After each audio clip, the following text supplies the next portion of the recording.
Ça remonte à la veille de Noël. Vous savez comment ça se passe? Vous êtes invité pour le dîner, en l'occurrence chez votre mère, chez ma mère, et à Paris, et vous prenez vos précautions. Et du coup, vous arrivez beaucoup trop tôt de votre banlieue lointaine, aucun embouteillage. Vous vous dites, tant pis, le temps que je trouve une place pour la voiture, le coup de 8 heures arrivera bien assez vite. Mais en fait, pour une fois, vous trouvez une place tout de suite.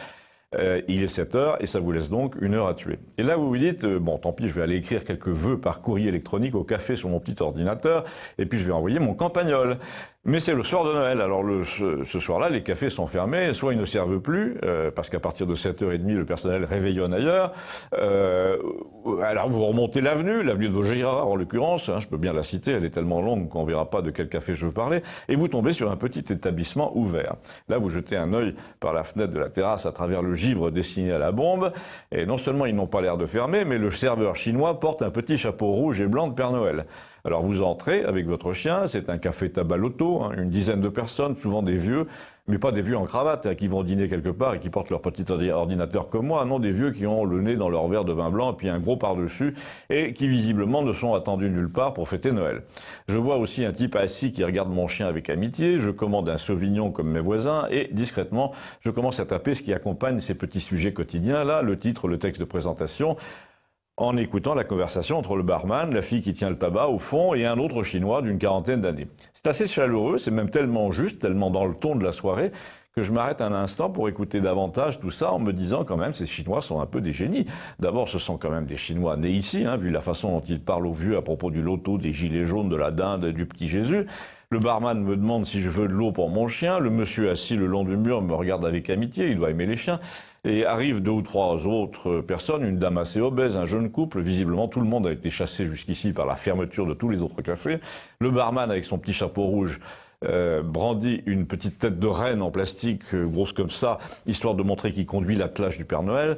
Entre 2 pitreries, comme ça, il sert des bières et des cafés. Il plaisante avec sa copine qui sert les lotos. Et au bout de 3 minutes, vous vous dites, c'est quand même curieux, je retrouve tous les ingrédients de la vie de café parisienne d'il y a 30 ans.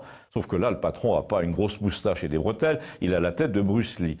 Alors, je sais qu'on va me dire, et alors rien, je constate, hein, comme je constate que les Chinois, leurs amis financiers, leurs réseaux, leurs oncles de Shanghai, ou quiconque encore que j'ignore, achètent et gèrent de plus en plus de cafés-tabac dans Paris et la Grande Couronne.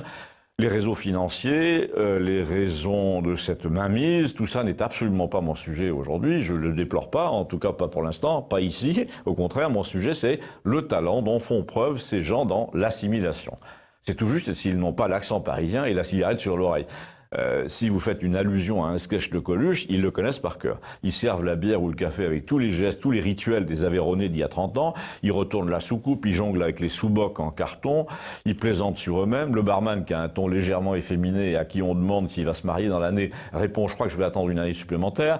Un vieux qui le tutoie lui dit « tu veux être sûr que c'est la bonne ?» Et il répond « ah non, pas question d'épouser la bonne ». La fille du loto, qui a visiblement l'air sortie de l'avion de Shanghai, dit « de toute façon la bonne ici c'est moi ». L'autre répond « raison de plus ». Alors là, merci bien. Et tout le monde rit. Et quand les vieux s'en vont, on leur dit « bonne fête, joyeux Noël ». C'est déjà un peu tard, on voit bien que pour eux, ce ne sera pas tellement joyeux. Et finalement, il y a un monsieur, celui qui était assis près du mur, qui se lève et qui me parle de mon chien. Je replie mon ordinateur, il est presque l'heure du dîner, ça va passer très vite. Alors le monsieur qui s'est levé là, qui se reconnaîtra d'ailleurs, et que je salue, et auquel j'aurais dû demander son prénom, me demande si c'est moi le monsieur qui fait campagnol. Et là, ça tournait vraiment au conte de Noël, mais c'est l'exacte vérité. Nous avons échangé quelques mots, j'ai trouvé que ces Chinois qui adoptent tous nos codes, là, contrairement à tant d'autres, étaient une source d'optimisme. Et la coïncidence finale, ce type qui faisait partie des habitués de ma chronique et qui m'a serré la main en partant, a couronné le tout. J'ai eu l'impression qu'il me disait « meilleurs vœux en votre nom » et je vous en remercie donc. C'est sur TVL, c'est sur YouTube, et sur YouTube, on peut s'abonner. Merci.